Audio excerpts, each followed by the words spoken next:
in my opinion, therein lies a problem. Because if you're being raised by a single mother and you're being taught competition, you're only competing for your mother's attention. You're not competing for any type of recognition outside of just your mother. And the biggest problem with that is that you have a multitude of examples over the past, 60 years, where a lot of people have dedicated their entire career and their strive and driven narrative about why it is that they do what they do, all for mama. And we've completely left out the other half of that whole entire argument, which is the father. Victim Olympics. Yeah. What about it? They said if it was a 4x1, black people leading in that race. What you think about the Victim Olympics? Do you think black people are by choice are by choice perpetual victims?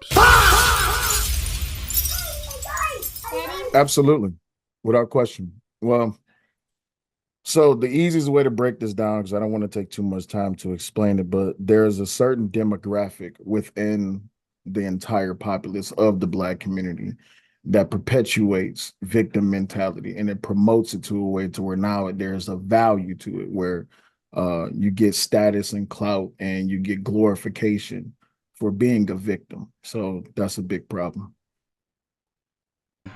And sorry, so the kids was talking. Is You that get the majority of black people? No, it's a very small minority, but it gets the loud volume. So you're saying that the victim cohort is the face of black people? Unfortunately, it's not supposed to be the face of black people, but because it's so loud and because it's so agnostic, it is the face of black people. Until you get around other folks, and then that's when people get to call you boule, bourgeoisie, or they call you all different type of slurs that they don't know the definitions to, but that's typically the stereotype. Hmm. Okay. Same question, Devin. Victim Olympics. Where do black people sit in that conversation? Um, I would say I would agree with the archetype of the loud voice of gets the loud voice gets the most attention when it comes to these situations. I think the issue is we do ourselves a disservice a lot of times when we have these conversations, and it's more of like we're putting the onus on the surrounding factors more than ourselves, and it becomes like a scapegoat. And I think that it makes it seem very lazy intellectually, and effort wise when we have these conversations in the community, because it always defaults back to somebody else being the reason why we're not able to do something. But I've always been grown up where it's like make sure my bed is made up first before I start pointing the fingers at other people. And I think that's where the issue of victimization comes into place. Is like, is your bed made before you started pointing the finger? And usually, the time these circumstances we're looking at, the bed wasn't made. There's always all these issues that we are ignoring, or it becomes covered up because we want to point the finger at something else.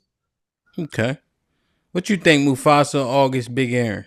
Because Devin kind of led into another trope that we need to explore. There's so many, right? I don't want to speed through them, but they kind of related, Victim Olympics. What's your take on black people in the Victim Olympics? Mufasa. Um, I'll say this. I think we had. I said it's a large minority of us that that may be taking that may be victim Olympics. I think we walk on. It's a real tightrope that we walk as black people. We when you have to tell the truth and be accurate about the historical facts, and at the same time, not be so much of a not like I said, not be a victim or sound like a victim. You know what I mean? Because a lot of times people, when we start telling the truth, people look at it as victimization. That's why I don't think it's the majority of black people who run in the victim Olympics, as they would say. I think a lot of it is just telling the truth and historical facts, and some people might not like to hear it. So I wouldn't say the majority of us do it. I say a large minority of us do it. Oh, but you're saying people will qualify as victim Olympics when you just telling facts and truth of the situation. Yeah, the historical facts of what happened. You agree, Cheeky? Actually, yeah, I do. I think that's how they use the term victim Olympics. If you start giving any historical context or any historical relevance to a situation and they don't think it's that important, they call it victim Olympics. Okay, so do you think victim Olympics is a way to scapegoat having a reality or having a full context of conversation? It's a dismissive term that's used pejoratively for people who are conservatives, more than likely, at least 99 to 100% of the time. Um, that uses just to dismiss historical evidence or historical context or reasoning behind why things are the way they are. What you think, August? What you think? You think that it's people that are dismissive?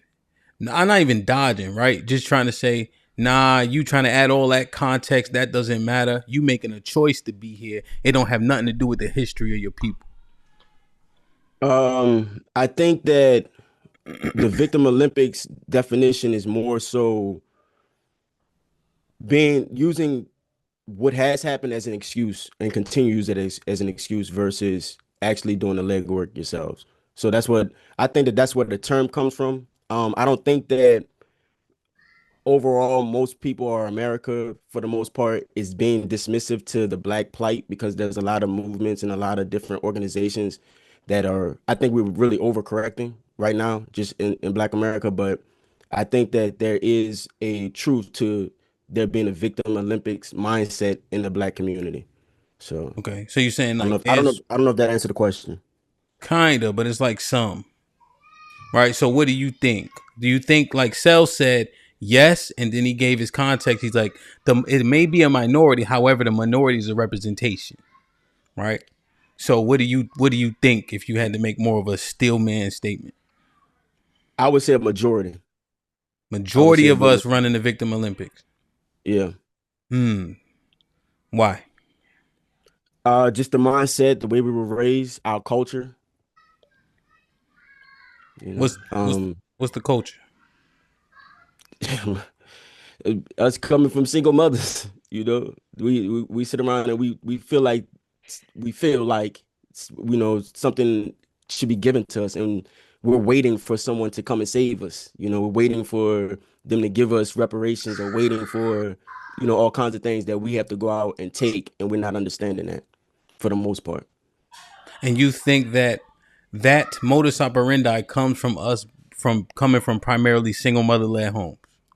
Yeah, because when the father's there, he instills competition, and he instills the idea of understanding that you got to compete. With the mom, with our mothers, they don't really understand it. They know nurturing, but they don't really understand the value of competition. Any other opinions on August's opinion? Alicia, what's popping? Yeah. Hello, everyone. Hi. I'm just How you trying doing? to see. I didn't know the definition of victim Olympics, right? So I had to go look it up to see what it meant. So basically, you're saying that do we play victim? Us as a black culture, right? Like, right? That's what you're asking. Yeah. Mm-hmm. You know, I always refer to myself, but I think not. I think we have to work so hard for what we want, right? And just trying to prove it to get what we want. It's not that we're playing victim. It's harder for us to even get to any level than it is for other people and people of other cultures, I think. I mean, I don't like to say, I don't think I have the victim mentality, and I've had like very prison, single parent, dad in prison, grew up in the 80s. So I don't live my life that way, but I just think it's just hard for us, and we just feel like we can't get it because they don't give it to us. And it makes it seem like it's the victim mentality. But people overlook everything that we went through too, like what is it called? I can't think of it right now. Slavery, Jim Crow. Yeah, slavery, but with the gas, they put the gas on them. I can't get the name out. and they put him in there Yes. confused. Yeah, don't Oh, you you don't talking want about? to you Right? don't want to say that All you he had don't to want go to say that word right. on Oh, YouTube. yeah, I know Yeah, what you're talking about though. Yeah. went through wasn't nothing, you know. So And that's just my personal opinion, you know, how I see it. Okay. Cheeky, you said you wanted to respond to August sentiments? Um, Unless I heard somebody else. no, I did, but I got to remember what it was in particular. I think he was just saying, um, it's on the single mothers as to why they're not taught, or young people, black kids are not being taught to be competitive. I just disagree with that statement. I think the overall majority of people that come from single parent homes understand competition, because their mother may have talked to them about it and they also experienced it. I think that mothers, especially black mothers, teach their children about what it means to be as a black person, and doesn't just you know doesn't ignore this idea or aspect of competition. If anything, I think they warn them and tell them you have to do more because of what you are and who you are. Mm-hmm. That's true. Can I jump in for just a second? Yes, sir. Yeah, well, in my opinion, therein lies a problem because if you're being raised by a single mother and you're being taught competition, you're only competing for your mother's attention. You're not competing for any type of recognition outside of just your mother. And the biggest problem with that is that you have a multitude of examples over the past, 60 years, where a lot of people have dedicated their entire career and their strive and driven narrative about why it is that they do what they do, all for mama. And we've completely left out the other half of that whole entire argument, which is the father. And I've always said to be pro-black is to be anti-black man, and that's the biggest problem. What what are you pulling that from? That kids that have single mothers are just doing things for the attention of their mothers and not necessarily for the success of themselves, and for Mm-hmm. the to bring forth some level of pride to their Mhm. family, whether it be mom or dad or whatever the case. Well, if you're being raised by a single mother, you're not bringing pride to a family. You're not bringing pride to dad. You're bringing pride to mama. You see what I'm saying? Because there's no acknowledgement of the father being there other than the mother saying, I'm mom and dad. Because you instilling into that child that they don't have to worry about a father figure in their I life. I don't know if that's the case. I think people with single mothers, they oftentimes talk Mhm. about having a male mentor, or somebody, a brother or somebody they looked up to that was a male, because they never forgotten, or they never dismissed the importance of male role models. But Mhm. I think it's very natural for children to strive for the love, affection, and acceptance of any parent that's there, because that's what children do. And so I'm not going to fault or say that pro-blackness means anti-black man, when that's not the case. The question is, how did that person leave the picture or not be in the picture, right? Because we always Mhm. take the narrative that he was kicked out and that he wasn't removed or he didn't remove himself. How can you prove one way or the other? Absolutely. One of the biggest things is when you look back in the times where after black men came home from the war, that there was the narrative that you can't have no representation of the black male within a home. That way the mother can be able to be get benefits, food stamps, welfare, Section 8, whatever it is that they wanted to call it. The problem was is that they promoted this lifestyle that we need to not have daddy in the home. So now daddy gets none of the recognition, he gets none of the acknowledgement whatsoever. It all goes to mama because there's no representation of the father in the home. So now when you advance that by 50, 60 years, now we're in a position where everybody say, I want to thank my mama first. And then when you look in the picture and see where the dad at, oh yeah, he ain't shit. I don't even know who he is. You see what I'm saying? Right. But Yeah. if that's the takeaway Mhm. and he wasn't involved, why would that not be justified? It wasn't his choice that he wasn't involved. It's just that the black woman, what she did was she resided on the government's benefits. That way she didn't have to depend on the black father. Okay, so when did that start and when did it end? 40, 50, and 60s, and it's still going on. So you're telling me now that if a black man is residing in a home with a black woman, she can't receive any governmental assistance? No, what I'm saying is that when it started in the beginning, it was the promotion that the black man cannot be within the home for the mother to And be able to get assistance. okay, and the idea or the I guess the other part of that is black Mhm. men would leave the homes when they would check for those situations and then come back after the inspector left, right? They made sure they took their clothes and shoes. I also heard that as well. Absolutely. Yeah, in more ways than one. Because if there was a toaster in the home, if there was a pair of work boots in the home, typically the woman wouldn't be wearing work boots at the time, especially not no size 13, 14 boots. So Okay. when they come in there, they're like, whose boots is these? Oh, well, my friend, he left them here. Well, you're not supposed to have a man in the home. You're getting all your assistance from us. So that put, of course, I'm not dismissing the stress and the experience that the black women went through back then, because now she can't even have male representation in the home. So when the father comes around, when the male comes around, is, oh well, I had to do this, I had to bend over backwards, and you wasn't even here. And that's that argument has evolved over time as we get into the 21st century, where now you have a multitude of black women saying, well, I don't need a man, I never needed a man because I can get everything I need from the government. Um, I don't know if that trope has ever been true, because we'll also use black statistics for marriage back Mhm. then to represent how black men were married to black women. So in the same sense, if they were black men were married to black women and we use that stat or we tout that stat to be the role model for black women today, in Mhm. that same breath, we can also say they're not role models because they kicked the men out the homes due to government assistance, but the Mhm. men also removed items to show that they weren't there just to come back later. Mhm. So I agree with you that black marriages back then was at a higher rate. But you know what the problem was? The problem was is that as time went on, as evolution always happens throughout history, things start changing. The paradigm starts changing. You look at the 50s, the 60s, and the 70s, especially when drugs was really booming back then, leading up into the 80s and the 90s, where now you really have a heavy drug culture, and then you got pimp and 304 culture, how that was really pushing and being and breaking bounds.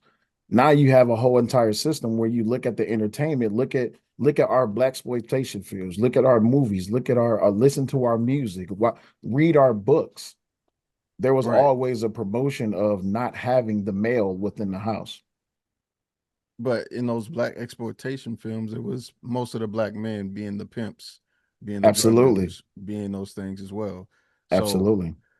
why do we have the accountability only on women for a decision that men also made as well?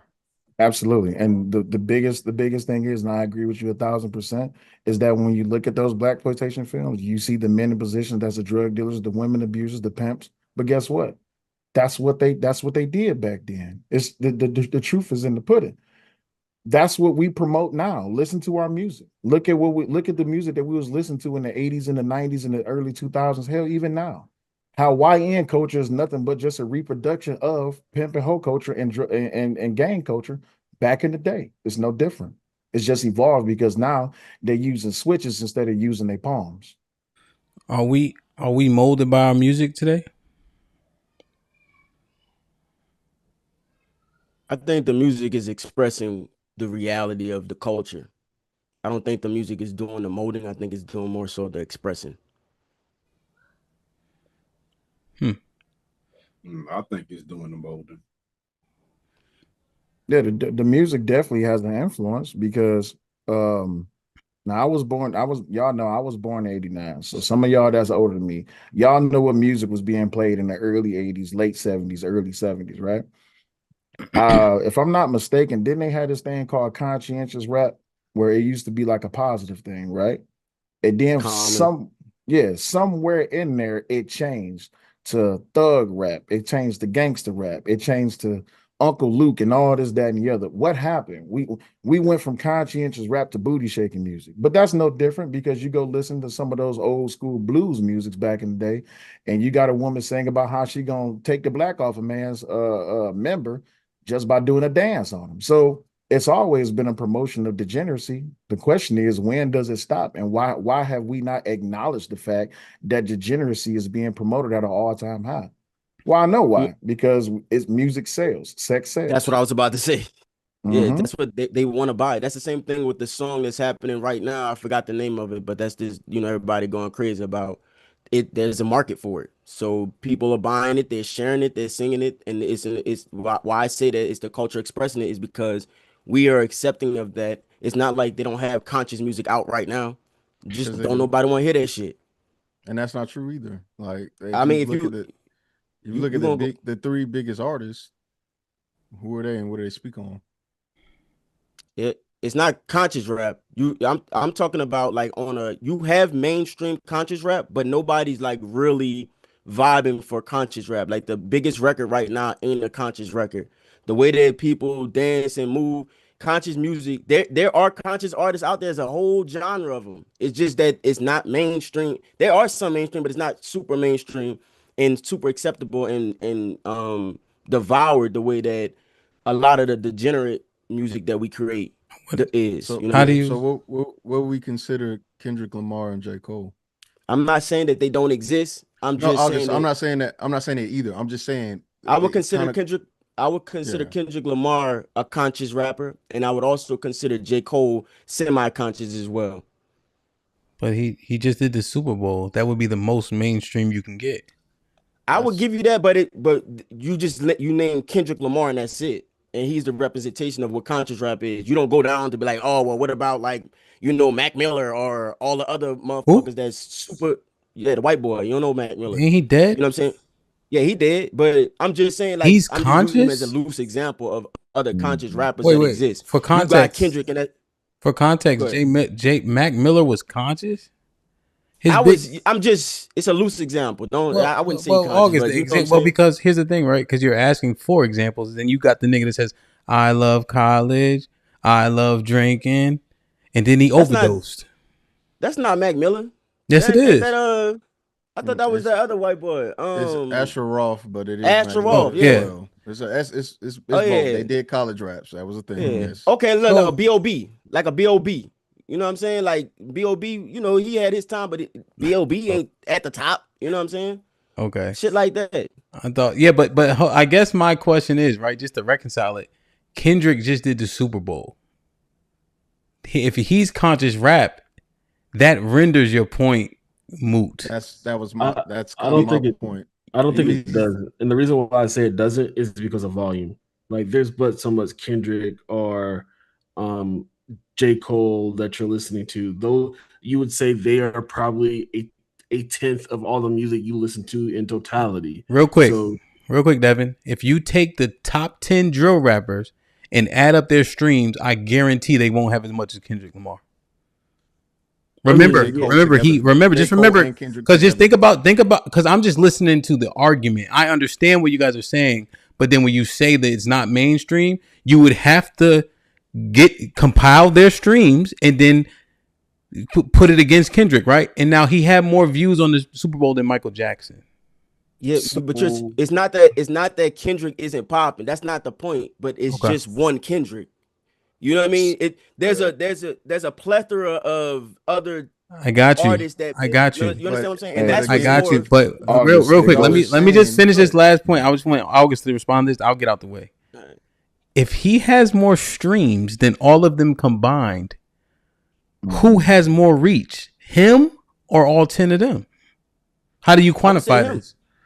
I would say him. I would say he has more reach, but we're talking about just that specific genre. But Kendrick, I'm not even gonna get into the whole Kendrick thing with my perception of how that whole Kendrick thing rolled out and why he had the Super Bowl. He was having a hell of a year, and he deserved the Super Bowl because of that beef. But outside of that, if that beef didn't happen, then it wouldn't have been all of what y'all saw. Well, you know what they That's say what I about was- you know what they say about That's if what I was though. thinking. They say, but you know what they say about if I know you about to say your uncle, all that if your shit. aunt had Nah, a dick, she'd be was your a uncle. fifth. You're right. Whoa. I'm just that's mine, so I had to make my own up. Go ahead. Damn, what the hell? I'm just saying, if your aunt had a dick, she'd be your uncle. That's all. I don't think we would call J. Cole the big three, J. Cole, Drake, or daggone Kendrick Lamar, gangster rappers, or these drill rappers. Mm-mm. So No, you have to add them in there too. Think about how much Mufasa, streams those guys get. but Mufasa, I want y'all to think about the underlying tone of what's a great representation of the culture. What's the That most would be Kendrick, highlighted? What's the most Kendrick Lamar. highlighted? Yeah, what's the most highlighted moment and song of the Super Bowl? It was an entire album, but it was a diss. Yeah. Exactly. So the great representation of us is dissing each other. That's a great representation of us. No, it has nothing to do with that. It has to do with Does it not? no. I It can has everything to do with two large names, Okay. especially ones that everyone holds or respects or is high fans of. Absolutely. Actually having a verbal jousting match, right? Gotcha. The same thing happened with Jay-Z and Nas, right? So That doesn't mean let's that put it doesn't on mean Super. you can't. So the thing is, we can't sit here and say the person that won a Pulitzer Prize and Mhm. also 29,000 Grammys the only highlight of his career or the biggest highlight of his career is the beef Yeah. with Drake when that's not true. Absolutely. There's nothing to substantiate that. But you know what? This is the funny part, right? And that whole entire Super Bowl, you know what everybody was waiting on? They was waiting on one specific line and a very specific song. Hey Drake, I hear you like I'm young. That's all they wanted to hear. They didn't care about the rest of the album. They just wanted to see Kendrick. Hold on. They just wanted to see Kendrick diss Drake on a world stage, which was the Super Bowl. But yes, when it comes down to the black community or the small representation of the black community when it comes to culture as far as our music, yeah, accuse a man of liking somebody else on a young level. That's great. But we talk about victim Olympics, though. Yeah, those two don't correlate because in that same Super Bowl performance, did he not have Samuel Jackson representing Uncle Sam? And what were those other songs about? Absolutely, yeah. Have a black man who loves to swear wearing an Uncle Sam outfit, acting a whole entire fool on the TV. That's great. I love it. So when people outside of our culture, like the multitude of people that was there at the Super Bowl, who don't even know what's going on, who don't even understand what the song is about, which the majority of the stadium was quiet, and the majority of the world didn't even know what was going on. Only those that's within the culture or understand the game of hip hop or understood that beef really was looking forward to what was going on in that song. But that's a great representation of our culture, though. Okay, so if you go ahead, Ham. What are you about to say? Well, no, just interesting contextually for Kendrick Lamar. That's not true for Kendrick, right? Do you guys know the Lincoln Theater? So Kendrick had concerts there, right? Which is around all the memorial. It's 99% white people in there. And he has the orchestrated band and such. He sold 2 million albums. It's not like us on GNX. I can't remember. Yes, I believe so. Like not like wow. That's on GNX, I believe. Well, we need to confirm that, right? Because I'm about to look it up. Here's all I'm saying. Just confirm. It is. I'm looking it up now. Let me just look it up real quick. Because here's what I'm looking at. So, if he sold 2 million albums, well, I just need to know if his GNX is on. Not like no, Not Like Us was deliberately excluded from the album GNX. Kendrick Lamar's camp stated the track was left off to maintain artistic integrity, and as a specific specifically made we don't. for the rap battle. I don't care about that part. I'm just simply saying that it's not on the album. The album sold 2 million copies. You see? So we know it can't just be about the song. I think that would substantiate that point that people are listening to Kendrick outside of that with 2 million album sales, and that song is excluded from the album. No, so you wouldn't think that song gives birth to, or not birth, but that song gives weight or at least expectation that the album is going to be good. Good, but I thought it was said that people were listening for that song, and he had 2 million sales, excluding that song. Is the point? No, I said people was listening to the Super Bowl because they wanted to hear that song and that specific line in that song. I didn't say that's why the album sold. Okay, but he did a host of GNX songs, and then his album proceeded to sell 2 million records. Absolutely, GNX album was good. But you know what the problem with the GNX album was? No one cared because when it came down to the Super Bowl, we just want to hear if he gonna say, "Hey Drake, I heard you like I'm young." That's all they cared about. Because So that's it a was a great hit representation. record, Yeah, right? it's a hit record. Dissing another man and accusing him of liking young girls.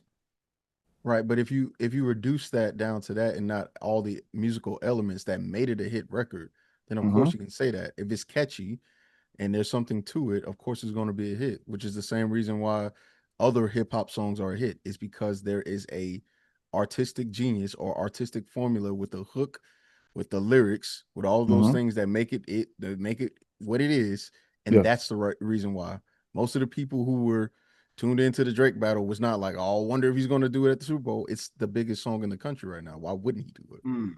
Absolutely. Hey, can I get in, fellas? Right, I just want to say, because Chicky said a perfect point right there. I think that we look at our culture as in a negative aspect, because at the end of the day, our artistry is our culture. We do things that others can't do. You think it's just rap? No. Ain't nobody mentioning Chris Brown. Chris Brown has been on a run like no other for the last 15 years. My thing is, we're not mentioning our producers, Timberland, Pharrell. We're not mentioning so many of our music artistry. That's our culture. Beyonce, that's our culture. Like I said, R&B, that's our culture. I think it's musically as a whole. Yeah, we got the gangster rap, but we can do things that others cannot do. And so when we talk about what's culturally, I think we got to say music as a whole.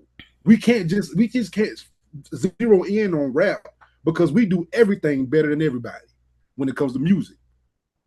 So I would agree with you. We do everything better than everybody. You know what the problem is? We sell everything that we do to everybody else. Maybe a different issue, but you're right. How no, he's not. A How do we different sell? issue, though. How is it that we sell anything to anybody and people just don't take or copy? There is no claim on music, which is why you can sample, or if you can't, or whatever claim it has, it's literally paperwork. But you can make similar art styles and not be black. That's what they're doing with K-pop.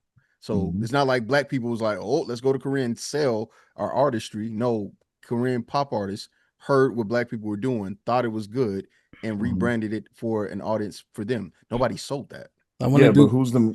Just real quick, Sal. I just want to do some final thoughts on the music thing, because there's a few other categories that I think are also equally as interesting. So go ahead. If you want to say your last piece, by all means. No, I was just about to say, when it comes down to a racial aspect, the majority of the record labels is owned by black people or non-black people. Non-black people. I rest my case. Yeah, they control distribution. So if they don't want it to go out, it's not going to go out.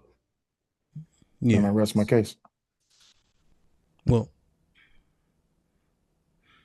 okay. We sell the best of our craft to those that don't look like us. Well, that's what expert is. I understand that, but listen, boil it down what you just said, Mufasa. You said no one does it better than us, correct? When it comes to this music thing, artistically, craftfully, we are the best. Ain't nobody putting out bars like us. Ain't nobody laying down on tracks like us. Ain't nobody spitting like that. Cool, great. So when we go look at the record labels, why is it that y'all running to the record label that's owned by the small hat people, and y'all not running over to the record label that's owned by the brother that look like us? Does that change the culture though as a wholesale? Oh, in more ways than one it did. You know why? Because Diddy was a great representation of that. And who did Diddy pay? Nobody. Wait, so how if what you're saying, if you just said why not go to the black exec, and the black exec is doing the same thing as the white exec, and he has less money or he's not offering as much, why would you accept the deal anyway? Got you. So what's the definition of a sellout?